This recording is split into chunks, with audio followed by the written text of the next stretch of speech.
রাতে ঘুমিয়ে আছি, হঠাৎই ফোনটা বেজে উঠল। ফোনের রিংটন কানে বাজতেই একরাশ বিরক্ত নিয়ে নিজের কান চেপে ধরলাম। বারবার বেজে চলেছে। উফ, ইচ্ছে করছে ফোনের ওপাশে যে আছে তাকে তুলে একটা আছাড় মারি। আমার এত ভালো ঘুমটা নষ্ট করে দিল। অবশেষে ঘুমু ঘুমু চোখে ফোনটা ধরলাম। ওপাশ থেকে বলে উঠল, যাক বাবা, ধরছিস তাহলে ফোনটা। কণ্ঠস্বরটা অচেনা নয়। আমার এমনিতেই রাগ হচ্ছিল, এখন যেন আরও দ্বিগুণ বেড়ে গেল রাগটা। রাগান্বিত কণ্ঠে বললাম, তিশা তুই? আমি। কেমন আছিস জানেমান? ওই হারা, তুই আমাকে ফোন দিছস কেন? তোর সাথে আমার কোনো কথা নেই, রাখ ফোনটা।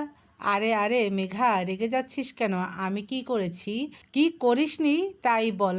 হারা পেতনি, এমনিতে তো আমাকে একা রেখে উধাও হয়েছিস, তার উপর আমার এত স্বাদের ঘুমটা নষ্ট করলি। ইচ্ছে তো করছে তোকে গিলে খেতে। দাঁতে দাঁত চেপে বললাম। তিশা জোরে হেসে উঠে বলল, কাল তোর সামনে সশরীরে হাজির হব, তখন আমাকে যা খুশি করিস, কেমন? তোর আমার সামনে আসতে হবে না, এতদিন কোনো খোঁজ নেই, এখন আসছে ঢং করতে। মেঘা, রাগ করিস না সোনা, কাল এসে বলবো সব। ওই তুই ফোনটা রাখতো, আমাকে যদি আবার ফোন দিস না, তোকে আমি সত্যি গিলে খাবো, দেখে নিস তুই। বলেই ফোনটা কেটে দিলাম। ফোনটা বালিশের নিচে রেখে শুয়ে পড়লাম। আবারও ফোনটা বিকট আওয়াজে বেজে উঠল। রাগে আমার শরীর জ্বলে যাচ্ছে। তিশার বাচ্চা, তোর খবর আছে এখন। ফোনটা রিসিভ করে, ওই হারাকু বিলাই, তোরে ফোন দিতে না করছি না, আবারও দিছস কেন? স্টপ মেঘা, কাকে কি বলছিস তুই? এই রে, এ তো তিশা নয়, কাকে কি বলছি আমি? ফোনটা সামনে এনে স্ক্রিনে ক্রাশ লিখে সেভ করা নাম্বার দেখতে পেলাম। জিভ কেটে মনে মনে বলছি, হায় আল্লাহ, আমি তো ভেবেছিলাম তিশা। ধুর, কি না কি বলে ফেললাম। কিন্তু উনি এত রাতে কেন ফোন দিয়েছে আমাকে? ভাইয়া আপনি? হ্যাঁ আমি। ফোনটা ধরেই কী সব বলেছিলি তুই? আসলে ভাইয়া, আমি ভেবেছিলাম তিশা, তাই তো সব। কারো ফোন রিসিভ করার আগে যে নাম্বারটা দেখে নিতে হয় সেটা তোর মাথায় নেই? ও থাকবেই বা কিভাবে? ওই গোবর পোড়া মাথায় তো বুদ্ধি বলতে কিছুই নেই। কি বললেন আপনি? আমার মাথায় বুদ্ধি নেই? রেগে বললাম। থাকলে কি ফোন ধরে কেউ পাগলের প্রলাপ বকে? 100 বার বকবো, 1000 বার বকবো, আপনার কি তাতে? আর আপনি কেন এত রাতে কল দিয়েছেন আমাকে? এটা তো খুবই বুদ্ধিমানের কাজ, মাঝরাতে কোনো মেয়েকে ফোন দেওয়া, তাই না? আমি তো অন্য কাউকে দেইনি। আমি আমার। কি হলো, থেমে গেলেন কেন? কি আপনার? কিছু না। আচ্ছা তুই ঘুমিয়ে পড় কেমন, রাখছি। উনি ফোনটা কেটে দিল। আমি ফোনের দিকে তাকিয়ে ভাবছি, তাসিন কি বলতে চেয়ে বলল না? হঠাৎ করে এত রাতে ফোন কেন দিল?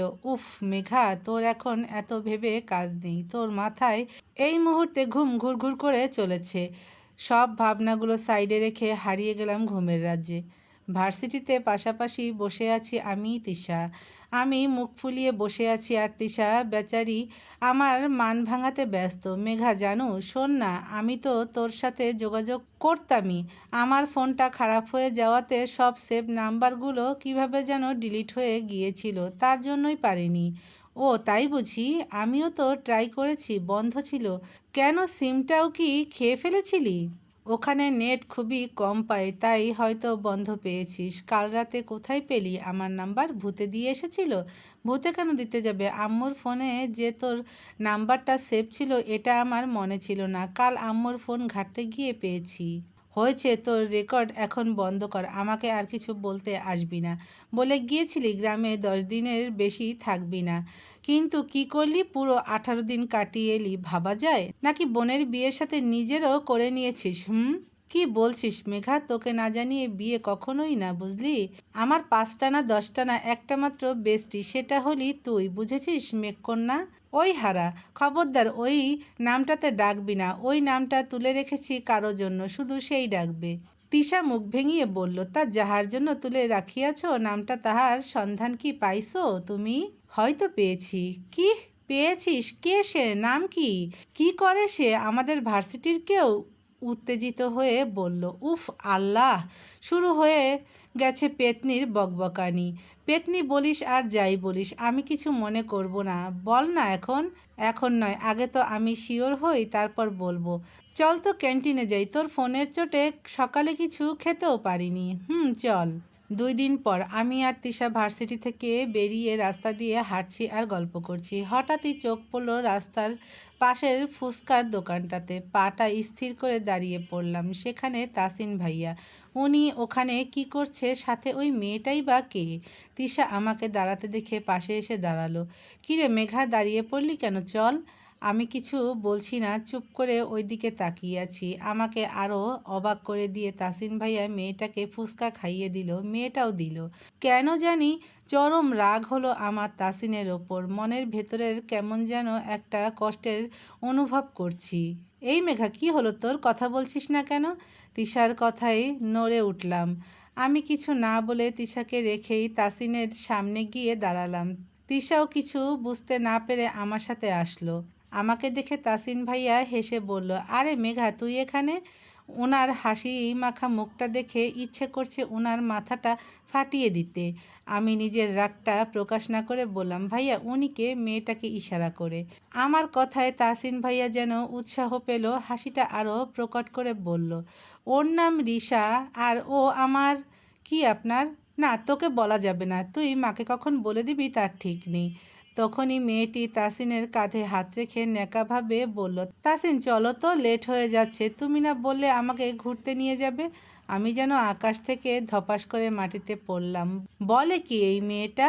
তাসিন ওকে ঘুরতে নিয়ে যাবে? রাগে আমার শরীরের রক্ত টকবক করে উঠছে। পাশে থাকা তিশার হাতটা চেপে ধরলাম আমি। চেপে ধরায় ও আহ করে উঠল। তাসিন আমার দিকে তাকিয়ে বলল, মেঘা বাড়িতে যা কেমন? বলেই মেয়েটির হাত ধরে বলল, রিশু পাখি চলো। ওনার মুখে পাখি শব্দটি শুনে আমার মুখটা অটোমেটিকলি হা হয়ে গেল। আমাকে রেখেই তাহসিন ওই শাকচুন্নিটাকে নিয়ে বাইকে উঠিয়ে চলে গেল। রাতের রুম অন্ধকার করে চুপচাপ বসে আছি। কিসের যেন একটা অভাব অনুভব করছি। তাহসিন ভাইয়াকে ওই মেয়েটির সাথে দেখার পর থেকেই একটা অস্থিরতা কাজ করছে আমার ভেতর। তাসিনের সাথে মেয়েটাকে দেখে কেন সহ্য করতে পারছিলাম না আমি। তাসিন ভাইয়াকে আমার ভালো লাগতো, কিন্তু এখন তো মনে হচ্ছে এটা শুধু ভালো লাগা নয়, এর থেকেও গভীর কিছু। হ্যাঁ, আমি ভালোবেসে ফেলেছি তাসিনকে।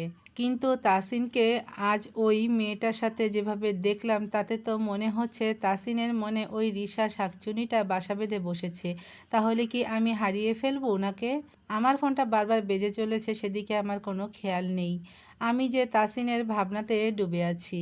ওদিকে তাসিন আমাকে ফোন দিয়ে না পেয়ে চিন্তিত হয়ে পড়ল। নিজে নিজেই বলছে, কি হলো, মেঘার ফোনটা তুলছে না কেন? নাকি আমার ওপর রাগ করে ধরছে না? আবারও দিয়ে দেখি, রিং তো হয়ে যাচ্ছে। এত তাড়াতাড়ি তো মেঘা ঘুমায় না। আচ্ছা, আজকে কি আমি একটু বেশি করে ফেলেছি? মেঘা ফোনটা ধরলে না হয় কিছু একটা বুঝতে পারতাম। কি যে করি এখন?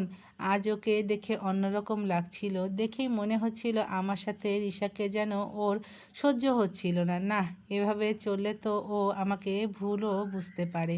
তার থেকে বরং ওকে আমার মনের অনুভূতিগুলো জানিয়ে দিব। কিন্তু মেঘাও কি আমার ডাকে সাড়া দিবে? ধ্যাত, যা হবে পরে দেখব। আগে তো ওকে মনের কথাটা জানাই। এ যেন এক অদৃশ্য ভালোবাসার চাদরে জড়িয়ে আছে দুজন। একে অপরকে ভালোবাসে, অথচ দুজনের মনকেই বিষণ্ণতার সংকোচ ঘিরে রেখেছে। আজ শুক্রবার, ভার্সিটি অফ। নিজেকে রুমের 4 দেওয়ালের মাঝেই বন্দি রেখেছি। খুব বেশি প্রয়োজন ছাড়া বের হই না। আমার পছন্দের মোটু পাতলু কার্টুনটাও এখন আর দেখতে ইচ্ছে করে না। আজকাল নিজেকে একা রাখতেই ভালো লাগে। ফ্লোরে বসে আছি, খাটের সাথে মাথা ঠেকিয়ে, মনটা বিষণ্ণতায় ছেয়ে আছে। হঠাৎ দরজায় টোকা পড়ল। মা ডাকছে। মেঘা, দরজা আটকে রেখেছিস কেন? কটা বাজে দেখেছিস? ব্রেকফাস্ট করতে হবে না? দরজাটা খোল। উঠে গিয়ে দরজা খুলে দিয়ে এসে বসে পড়লাম বিছানায়। মা আমার সামনে এসে দাঁড়ালো। কি হয়েছে মেঘা? আজ কদিন ধরে দেখছি তুই সেই আগের মতো নেই। হাসিস না, ঠিক করে কথাও বলিস না। কি হয়েছে বলতো? আমার কিছু হয়নি মা, তুমি অযথাই টেনশন করছো। মা কিছুক্ষণ আমার দিকে তাকিয়ে থেকে বলল, কিছু না হলেই ভালো। আয় তো, ব্রেকফাস্ট করবি। তোর বাবা তোর জন্য বসে আছে। বাবা এখনও খায়নি কেন? সপ্তাহে এই একটি দিন তোর বাবা বাসায় থাকে। তোকে ছাড়া একা খাবে ভেবেছিস? ঠিক আছে মা, তুমি যাও, আসছি আমি। মা চলে গেল। মনটা খারাপ থাকলেও বুঝতে দেওয়া যাবে না। গিয়ে বাবা মায়ের সাথে হাসি মুখেই ব্রেকফাস্টটা করে নিলাম। খাওয়া শেষে উঠে আসতে নিলে মা বলল, মেঘা আজ তোর খালামণির বাসায় যাব, তৈরি হয়ে থাকিস, একটু পরেই বের হব। খালামণির বাসায় যাওয়ার কথা শুনে নিমিষেই মনটা খারাপ হয়ে গেল। কিছু না বলেই নিজের রুমে চলে আসলাম। দরজাটা আটকে ব্যালকনিতে গিয়ে বসলাম। চোখটা বন্ধ করে ভাবতে লাগলাম 3 দিন আগের কথা। রবিবার ছিল সেদিন, যেদিন ফুচকার দোকানে তাসিন ভাইয়া আর ওই মেয়েটিকে দেখেছিলাম। তাসিন ভাইয়াকে সেদিন রিশার সাথে দেখার পরে মন খারাপ হয়েছিল, তারপরেও মানিয়ে নিয়েছিলাম। সোমবারে তিশার সাথে কিছু কেনাকাটা করার জন্য শপিং মলে গিয়েছিলাম। শপিং মলে ঢুকতেই একটা দোকানের পাশে দেখতে পেলাম তাসিন আর রিশাকে। দুজনে খুব কাছাকাছি ছিল। ওদের সাথে আরও একটি ছেলেও ছিল। ওরা খুব হাসাহাসিতে মেতেছিল। ওদেরকে ওভাবে দেখে খুব খারাপ লেগেছিল তখন। মনে হয়েছিল আমার বুকে কেউ ধারালো ছুরি বিঁধিয়ে দিয়েছে। এক অন্যরকম কষ্টের অনুভব করছিলাম। তখন মনে হয়েছিল তাসিন তো অন্য কাউকে ভালোবাসে। তাহসিনকে ঘিরে যে স্বপ্ন বুনেছিলাম আমি, সেটা না হয় চাপা পড়েই থাক। ওদের দিকে একধ্যানে তাকিয়েছিলাম। তিশা কিছুটা জোরেই বলে উঠল, এই মেঘা, হলোটা কি তোর? হুটহাট দাঁড়িয়ে পড়ছিস কেন? কিছু না, চল। নিজেকে স্বাভাবিক রেখেই বললাম। তিশা আমাকে যখন ডেকেছিল তাসিন শুনতে পেয়ে পাশে তাকিয়ে আমাকে দেখেছিল। অনেকবার ডেকেছিল, আমি শুনিনি। কেন জানি একটা চাপা অভিমান হয়েছিল তাসিনের উপর। এই 3 দিনে তাসিন অনেকবার ফোন দিয়েছে, রাস্তায়ও কথা বলার চেষ্টাও করেছে, কিন্তু আমি কথা বলিনি। কেনই বা বলবো কথা? বললে হয়তো আমার আরও বেশি কষ্ট হবে। তার থেকে বরং নিজেকে একা রাখি, এটাই ভালো হবে। মায়ের ডাকে ভাবনার জগৎ থেকে বেরিয়ে এলাম। দরজার ওপাশ থেকে চেঁচিয়ে ডাকছে, উঠে গিয়ে খুলে দিলাম। কিরে মেঘা, তুই এখনও তৈরি হসনি? কি করলি এতক্ষণ বলতো? যা জলদি তৈরি হয়ে নে। মা, আমি যাব না, তুমি আর বাবা যাও। সে কিরে, কেন যাবি না? এমনি, ইচ্ছে করছে না যেতে। ইচ্ছে করছে না মানে? তুই না গেলে তোর খালামুনি রাগ করবে। আর কথা না বাড়িয়ে যা তো, রেডি হয়ে নে। মায়ের জোরাজোরিতে বাধ্য হয়েই যেতে হচ্ছে। তবে আমি ঠিক করে নিয়েছি তাসিনের সাথে কোনো কথা বলবো না। মা, আমি আর খালামণি বসে আছি খালামণির রুমে। বাবা আর খালু একটু বেরিয়েছেন। আমি চুপচাপ বসে আছি। খালামণি আমাকে চুপ থাকতে দেখে বলল, মেঘা, তোর কি মন খারাপ? কই না তো, আমি ঠিক আছি খালামণি। আমার তো মনে হচ্ছে তুই ঠিক নেই। কেমন চুপচাপ হয়ে গেছিস, চেহারাটাও ফ্যাকাশে দেখাচ্ছে। মাও তখন বলল, আপা, তুমি একদম ঠিক বলেছ। আমি ওর মাঝে পরিবর্তন দেখতে পারছি। তখনই তাসিন ভাইয়া মা মা করে ডাকতে ডাকতে রুমে ঢুকলো। আমি কিছুটা চমকে উঠলাম ওনার কণ্ঠ শুনে। তাসিন ভাইয়া হয়তো বাড়িতে ছিল না, মাত্রই আসলো। রুমে ঢুকেই উনি যেন চুপ হয়ে গেল আমার দিকে তাকিয়ে। আর আমি ওনাকে দেখে আরও চমকালাম। এ কী অবস্থা হয়েছে তাসিনের? চুলগুলো এলোমেলো, চোখের নিচে কালি পড়ে গেছে। উনি কি ঘুমায় না নাকি? চেহারার মধ্যে উজ্জ্বলতার ছিটে ফোঁটাও নেই। মনে মনে বলছিলাম। আবারও ওনার প্রতি অভিমানটা আমার ওপর জেঁকে বসলো। নামিয়ে নিলাম চোখটা। উনি আমার দিকে কেমন যেন অসহায় দৃষ্টিতে তাকিয়েছিলেন। আমি অন্যদিকে তাকাতেই উনি মায়ের সাথে কথা বলে চলে গেলেন। আমার ভিতরটা ফেটে যাচ্ছিল। খুব ইচ্ছে করছে ওনার এলোমেলো চুলগুলো একটু ছুঁয়ে দিতে। খালামণি আজ আমাদেরকে যেতে দেয়নি, যদিও থাকার ইচ্ছে ছিল না, কিন্তু সবার কথার জন্য থাকতে হলো।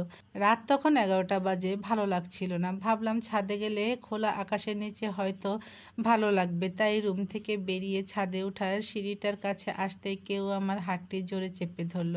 আমি কিছু বুঝে ওঠার আগেই সে আমাকে পাশের রুমটাতে নিয়ে দরজা আটকে দিল। এতক্ষণে যেন বুঝতে পারলাম কি হলো আমার সাথে।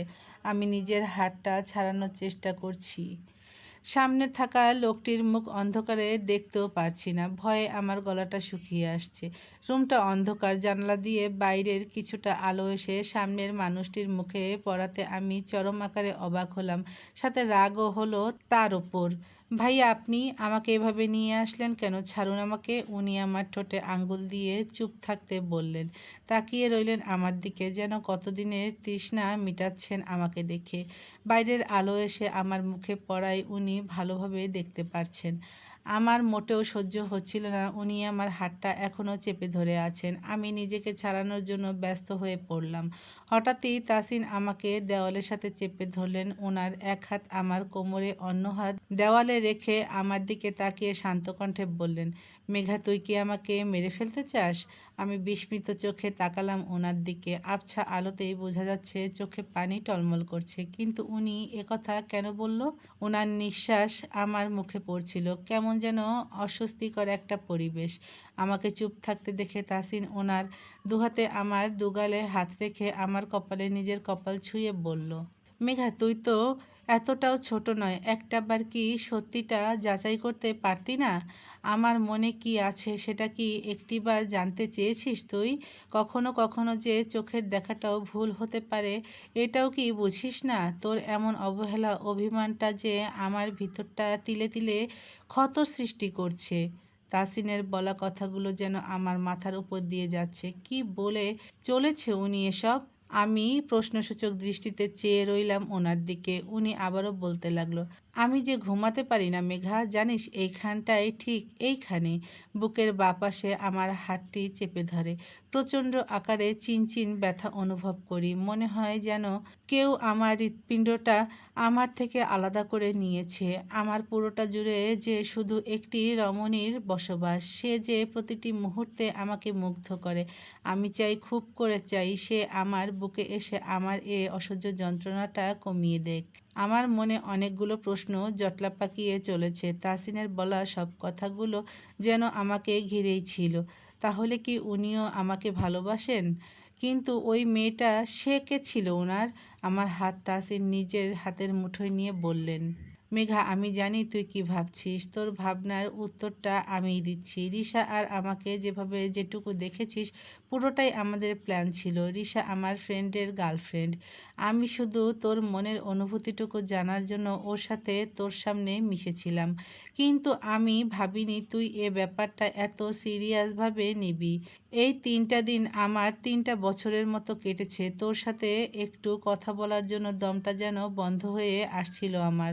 আমি তোকে অনেক ভালোবাসি মেঘা, আমার জীবনের থেকেও বেশি। আমার চোখ থেকে ফোঁটা ফোঁটা পানি গাল বেয়ে গড়িয়ে পড়তে লাগলো। নিজের হাতটা তাসিনের থেকে ছাড়িয়ে কষিয়ে একটা চর বসিয়ে দিলাম তাসিনের গালে। উনি হয়তো ভাবতেই পারেনি আমি এমন একটা কাজ করব। উনি নিজের গালে হাত দিয়ে অবাক চোখে তাকিয়ে আছেন আমার দিকে। আমি কান্নাটা আর চাপা রাখতে পারলাম না। ফুঁফিয়ে কেঁদে উঠলাম। কান্নারত অবস্থাতেই তাসিনের শার্টের কলার চেপে ধরে কাঁপা কাঁপা কণ্ঠে বলতে লাগলাম, আমাকে কি আপনার পুতুল মনে হয়েছিল? হ্যাঁ, এত কিছু বুঝেন আর এটা বুঝেন না? একটা মেয়ে হয়ে কি করে ভালোবাসি কথাটি বলবে? অনুভূতি বুঝতে চেয়েছিলেন আপনি? তার জন্য এত নাটকের কি দরকার ছিল? সরাসরি বললেই পারতেন ভালোবাসেন আমাকে। তারপর না হয় দেখতেন আমার অনুভূতি কী ছিল। আপনার কোনো ধারণা আছে কিভাবে কাটিয়েছি আমি এই কটি দিন? মেঘা, প্লিজ আমাকে একটু বোঝার চেষ্টা কর। সত্যিই আমি বুঝতে পারিনি রে। জানিস, এখন আমি খুব খুশি এটা জেনে আমার মেঘা পাখিটাও যে আমাকে অনেক বেশি ভালোবাসে। আমার গালে হাত রেখে বলল। আমি এক ঝটকায় ওনার হাত আমার গাল থেকে সরিয়ে দিয়ে বললাম, ছুবেন না আপনি আমাকে। আমাকে এত এত কষ্ট দিয়ে কাঁদিয়ে এখন এসেছে ভালোবাসা দেখাতে। তাসিন আমাকে একটানে নিজের বুকের সাথে মিশিয়ে নিলেন। এতটাই কাছে নিয়েছেন আমি ওনার বুকের টিপ টিপ শব্দটা টের পাচ্ছি। উনি আমাকে বুকে জড়িয়ে ধরে আমার কানের কাছে মুখ এনে ফিসফিসিয়ে বললেন, আর কষ্ট দিব না তোমাকে, এখন থেকে শুধু ভালোবাসবো তোমায়। আমি যে অজস্র স্বপ্ন বুনে রেখেছি এ বুকে, সবটাই শুধু তোমায় ঘিরে, মেঘকন্যা। তাসিনের আবেগময় কথাগুলোতে আমার চোখের পানি যেন বাদ মানছে না। এক হাতে তাসিনের শার্ট খামচে ধরে ওনার বুকে মাথা রেখে অঝরে কান্না করে চলেছি। আমার সারা শরীর যেন অবশ হয়ে আসছিল। আস্তে আস্তে চোখটা বন্ধ হয়ে গেল আমার। নিজের সব ভার ছেড়ে দিলাম তাসিনের ওপর। তারপর কি হয়েছিল জানি না। পরের দিন সকালে জানালার পর্দা ভেদ করে আসা রোদের আলোটা আমার মুখে পড়তেই ঘুমটা ভেঙে গেল। মাথাটা কেমন ভারী ভারী লাগছে। চোখ মেলে তাকাতেই আমি কিছুটা অবাক হলাম। এটা তো তাসিনের রুম। এখানে আমি কি করে এলাম? হঠাৎ করেই কাল রাতের কথা মনে পড়ে গেল আমার। আমি তো সিঁড়ির পাশের ওই রুমটাতে ছিলাম তাসিনের সাথে। তখনই পাশে থেকে তাহসিনের গলা শুনতে পেলাম, এই যে ম্যাম, কি এত ভাবছেন? কেউ যে পাশে বসে আছে সেদিকে একটু তাকান। এমনিতে কাল রাতে যা ভয় পাইয়ে দিয়েছিলেন আমাকে। তাহসিনের কথায় আমার ঘোর কাটলো। আমি ডান দিকে ঘুরে তাকাতেই তাহসিনের হাসি মুখটা দেখতে পেলাম। আপনি এখানে কেন? যা বাবা, বলে কি এই মেয়ে? আমার রুম, আমার বিছানা দখল করে বলছে আপনি এখানে কেন? এজন্যই কারো উপকার করতে নেই। কী উপকার করেছেন আমার? আর আমি আপনার রুমে ঘুমাচ্ছিলাম কেন? কাল রাতে তো সেন্সলেস হয়ে আমার বুকেই লুটিয়ে পড়লি। জানিস কতটা ভয় পেয়ে গিয়েছিলাম আমি? জোরে জোরে তোকে ডাকছিলাম কিন্তু কোনো সাড়া পাইনি। ভয়ে আমার কলিজাটা কেঁপে কেঁপে উঠছিল। আমি যে তো তাহসিন ভাইয়া আরও কিছু বলতে নিলে মা আর খালামণি রুমে ঢুকলো। উনি আর কিছু না বলে থেমে গেল। মা আর খালামণি দুজনে আমার পাশে বসলেন। মা আমার মাথায় হাত রেখে বললেন, মেঘা এখন কেমন লাগছে? শরীর ঠিক লাগছে এখন? আমি কি বলবো ভেবেই পাচ্ছি না। এমনিতেই তাহসিনের রুমে আছি, তার উপর আবার মা এ কথা বলছে। তাহলে কি তাহসিন সব বলে দিয়েছে সবাইকে? আমি কিছু বলছি না দেখে খালামণি বলল, মেঘা তুই কী রে? হ্যাঁ, রাতেও কি তোর বাচ্চাদের মতো ছুটতে হয়? কি করতে গিয়েছিলি ওই রুমে? তাহসিন যদি ওই দিকটাতে না যেত তাহলে তুই ওইখানেই পড়ে থাকতি। মা বলে উঠল, কি হয়েছিল রে মেঘা? হঠাৎ সেন্সলেস হয়ে পড়েছিলি কেন? ভয় পেয়েছিলি কিছু দেখে? মা খালামণি তো একের পর এক প্রশ্ন করেই চলেছে। কি উত্তর দিব এদেরকে? অসহায় দৃষ্টিতে তাসিনের দিকে তাকালাম। ওমা, উনি দেখছি মিটমিট করে হাসছে। ওনার এমন হাসি দেখে কিছুটা রাগ হচ্ছিল আমার। ওনার জন্যই তো এমনটা হয়েছে, আর এখন আমার এই করুণ অবস্থা দেখে মজা নিচ্ছেন উনি। আমারও সুযোগ আসবে, তখন আমিও মজা নিব। হুম। তাহসিন নিজের হাসি হাসি মুখটা একটু কালো করে মা আর খালামণিকে বলল, আচ্ছা মা, তোমরা কি করছো? এখনই সব জানতে হবে তোমাদের? দেখছো না মেঘা চুপ করে আছে, হয়তো কথা বলতে ভালো লাগছে না। ঠিক আছে, পরে শুনে নিব। মেঘা তুই রেস্ট কর, মা বলল। মা, আমি এখন ঠিক আছি। তখনই খালামণি বলল, কোনো কথা নয়, চুপচাপ শুয়ে থাক। শরীরের কি অবস্থা করেছিস সেদিকে খেয়াল করেছিস? এ তো পড়লাম আর এক বিপদে। আমি এখানেই শুয়ে থাকবো নাকি? খালামণিকে বললাম, আচ্ছা রুমে গিয়ে রেস্ট করি, এটা তো ভাইয়ার রুম। খালামণি চোখ পাকিয়ে বললেন, তাতে কি হয়েছে? তাহসিন কি তোকে খেয়ে ফেলবে? আর ও তো একটু পরেই বেরিয়ে যাবে। খালামণি আর মা চলে গেল। আমি বোকার মতো ওদের যাওয়ার দিকেই তাকিয়ে রইলাম। তখনই তাহসিন আমার মাথায় একটা চাটি মেরে আমার গা ঘেঁষে বসে পড়লেন। আমি ওনার দিকে তাকাতেই উনি একটা চোখ টিপ মারল।